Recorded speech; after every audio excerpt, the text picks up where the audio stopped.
Isang bangkay na ang natagpuan sa gumuhong bundok ng mga basura sa Rodriguez, Rizal, habang dalawa pa ang hinahanap ayon sa mayor. Taliwas yan sa ilang kumakalat na impormasyong aabot hanggang 100 ang natabunan ng trash line.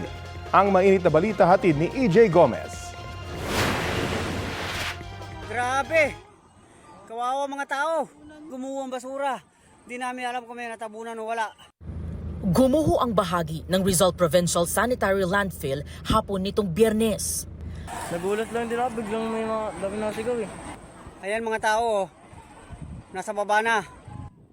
Ayon sa tagapagsalita at legal representative ng International Solid Waste Integrated Management Specialist Incorporated na may-ari at operator ng provincial landfill, nangyari ang pagguho sa Phase 5. 3 bulldozer daw ng landfill ang bumagsak kasabay ng pagguho ng mga basura. So far, yung mga operators naman noon, intact, nagkaroon lang naman sila ng slight injuries and meron na silang approval from the physician na pwede na sila mag-return to work anytime. Nakuha na raw ang mga bumagsak na bulldozer at ngayon kinukumpuni na. Ayon sa grupong Kalipunan ng Damayang Mahihirap o Kadamay, base sa pahayag ng mga nakausap nilang nakaligtas sa pagguho, aabot daw sa mahigit 50 ang posibleng nawawala kasunod ng pagguho ng basura. Naninindigan po kami dun sa 50 plus na missing. Dun sa mga na-interviews, may sinasabi silang may isang bumagsak na bulldozer, nakatalon lang yung driver, kaya yung 20 plus nakataong kumakapit dun sa bulldozer. At dun sa isang bulldozer, may 30 mahigit nakatao. Kahapon, nagsagawa ang grupong Kadamay ng candle lighting sa labas ng gate ng landfill, kasabay ng panawagan nitong pabilisin ang rescue operations. 3 araw kasunod ng insidente, ang pamunuan ng ISWIMC, wala pa rin daw impormasyon kung may mga nawawala. Wala pa kaming exact number. Ito yung actually verify namin with the LGU. Kasi pamilyang naghahanap sa LGU ng mga tao. Yung reported na 3 missing, meron na tayong isa na na-retrieve at nakuha na rin ng pamilya. Kaya yung 50 na or 100, that is exaggerated naman yung number na yun. It is not official na report. Hindi raw ito ang unang beses na gumuho ang gabundok ng mga basura sa Rizal Provincial Sanitary Landfill, ayon sa Kadamay base sa kwento ng mga empleyado ng landfill. Sa datos na nakuha namin, pang-anim na ito eh. May nagsasabi ma'am mula 2010, 2015, 2016, 2018, may 2023, tapos yung ngayon. Conducting continuous operations 24/7 to check kung ano yung mga nangyari and to lay ground kung ano man yung mga lapses at saka kung ano man yung dapat makita pa. EJ Gomez, nagbabalita para sa GMA Integrated News. Ngayon ang unang araw ng confirmation of charges hearing sa kaso ni dating Pangulong Rodrigo Duterte sa International Criminal Court.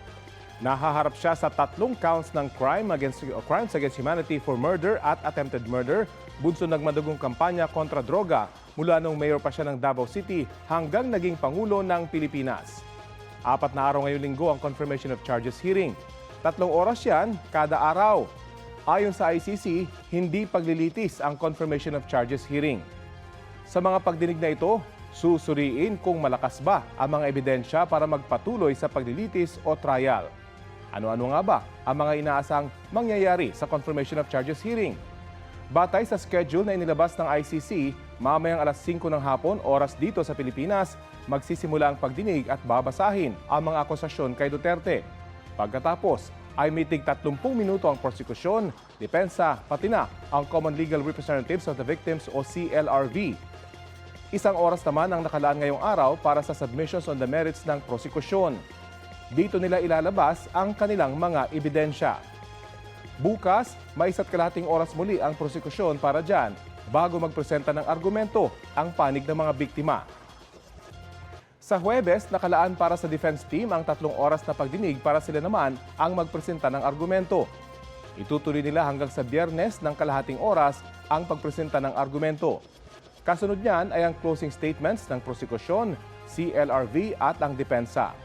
Merong tig 30 minuto ang bawat panig para rito. Sa dulo, 1 oras tatalakayin ang pag-detain ng ICC kay dating Pangulong Duterte. May 60 araw ang mga hukom para maglabas ng desisyon kasunod ng confirmation of charges hearing. pwede nilang i-confirm ang isa o lahat ng inaakusa kay Duterte at doon maitutuloy ang paglilitis. Kung hindi naman i-confirm ay ibabasura ang kaso. Pwede ring magdesisyon ng mga hukom na magdagdag pa ng ebidensya o magsagawa pa ng investigasyon ang prosecution team. Nagtipon-tipon sa labas ng International Criminal Court sa The Hague, Netherlands, ang mga kamag-anak ng ilang biktima ng pagpatay noong war on drugs bago ang confirmation of charges hearing ni dating Pangulong Rodrigo Duterte. Panawagan nila panagutin ang dating presidente. At mula po sa The Hague, Netherlands, balitang hatid ni Mariz Umali.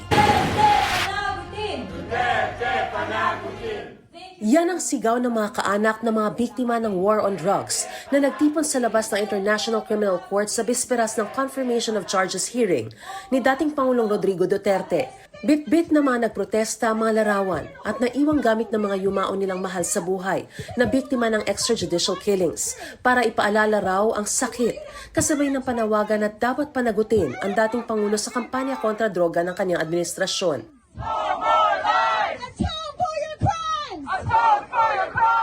Tatlong counts of crimes against humanity of murder and attempted murder ang kinakaharap ni Duterte sa pre-trial Chamber 1. Una, para raw sa 19 na pagpaslang na iniuugnay sa Davao Death Squad sa Davao City nung si Duterte pa ang mayor doon.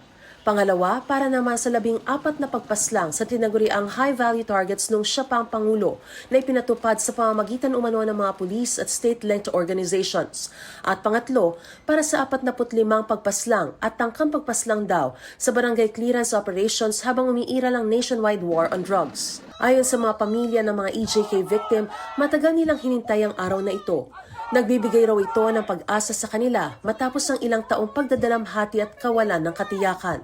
Kabilang sa kanila si Lore Pasco na nawala ng 2 anak na sina Crisanto Antonio at Juan Carlos noong panahon ng Administrasyon Duterte. Ang sabi niya ngayon, matanda na siya, nahirapan na siya, pero ang sagot ko sa kanya, parehas naman tayong matanda, pero ako hindi nagsasawa, hindi pa ako napapagod hanggat makamit namin ang hustisya para sa lahat ng mga biktimang pinaslang. Nanawagan din siya sa mga Pilipino, mga OFW at sa international community na patuloy silang samahan sa paghahangad ng hustisya saan nila'y mahaba at masalimuot na proseso. Dumalo rin si Shira Escudero na nawalan ng 18 anyos na kapatid na si Ephraim noong 2017. Mula sa Pilipinas, lumipad siya papunta rito sa the Netherlands kasama ang Rise Up for Life and for Rights para saksihan ng pagdinig. Ephraim was found with his head bound with packaging tape, his head dotted with bullet wounds, his hand hog-tied, and his legs tied as well, dumped in on a patch of grass. That's how we found my brother. But before that, he also disappeared. Police just found him. He was dumped 100 kilometers away from our place. So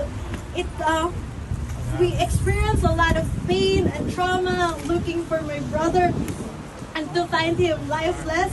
Sa kabila ng hirap na balikan ang masasakit na alaala, sabi ni Escudero, pinili nilang humarap sa ICC para patunayang totoo ang kanilang mga kwento. Umaasa siyang tuluyang makukumpirma ang mga sakdal at hahantong ito sa paglilitis at pananagutan. Para sa mga pamilya, ang confirmation of charges hearing ay hindi lang isang legal na proseso, kundi isang hakbang patungo sa matagal na nilang ipinaglalabang hustisya. Mula rito sa The Hague, Netherlands, Mariz Umali nagbabalita para sa GMA Integrated News.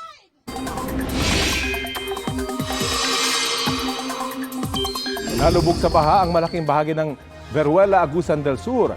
Nagmistulang dagat ang ilang palayan. Ayon sa Municipal Disaster Risk Reduction and Management Office, 19 sa 20 barangay ang apektado ng baha. Mahigit 5,000 residente ang inilikas.